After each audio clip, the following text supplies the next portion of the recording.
Get back in the cycle. The man ain't moved yet, bro. The man ain't moved yet, bro. Okay. This was the beginning. This was the beginning of the public reaction to the death of George Floyd, and it started with these folks who may very well end up being witnesses in the trial. But you could see their outrage in the moment, and that outrage obviously grew in cities across the country with the demonstrations and some of the rioting that we saw in cities during the summer, including Minneapolis, New York City, Atlanta, Georgia. I mean, it was everywhere. And it's this case, the George Floyd trial, and you understand the impact that it's had across the nation.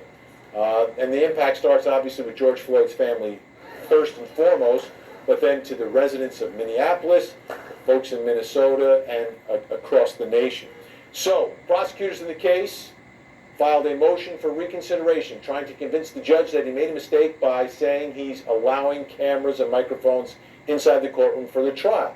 Posted it on social media with a little bit of a rant of mine, and got your reaction from the 13th juror. We begin with our 13th juror comment of the day from Michael, who says, don't understand it. I don't see the reasoning why the prosecution wouldn't want cameras. All it's going to do is turn on a light bulb for the nation's 13th juror thinking, what is the prosecution afraid of? You're right, Vinny, a slam dunk is apparently only in the eyes of the beholder. Nima Ramani, former prosecutor, you know there's not such thing as a slam dunk, except sometimes with the feds when they've got a confession, 4 videotapes, 3 audio tapes, and 5 co-conspirators testifying. But that being said, how important, Nima, is this verdict going to be? Extremely important. This is the case of the century. This is about race. This is about criminal justice, our relationship with law enforcement. I absolutely agree with Michael. And maybe the feds should take over this case, Vinny. The AGs took it from the DAs, the local guys, but apparently they're not doing their job. So. No, you know why? Because John Roberts in the Supreme Court won't allow cameras in any federal courthouse.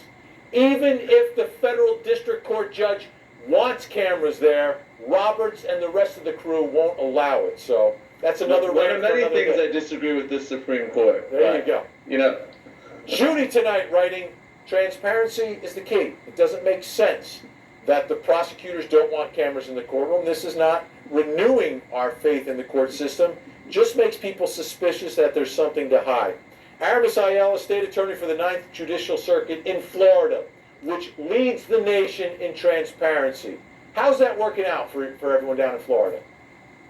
And well, I can say they're not wondering what we're doing. They may not like it, they may disagree with it, but at the end of the day, I believe that I serve the people, and the people aren't properly served if they're not properly informed. And cameras in a courtroom inform people where they don't have to speculate about what happened. They have seen it. Our friend Paul Levitt tonight, is it possible the prosecutors may see there's been enough hate and destruction surrounding this case and may not want to continually fuel the fire? Maybe they're looking out for the best interests of our cities by not showing the trial. Just my opinion. Byron, which would fuel the fire more? A verdict after the nation has seen the evidence and heard the testimony, or a verdict where they don't know what took place inside? A verdict when the public knows what happened inside the courtroom. So I'm sorry, Paulette, I disagree with you.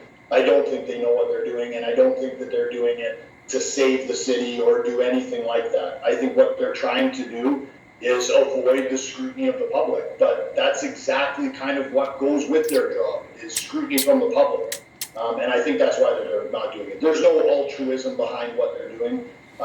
There's just them trying to save themselves, I guess, in some sort of fashion.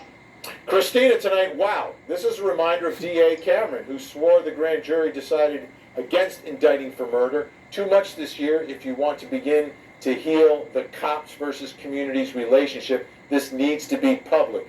Nima, where is that relationship right now? Police officers and the public members of the community.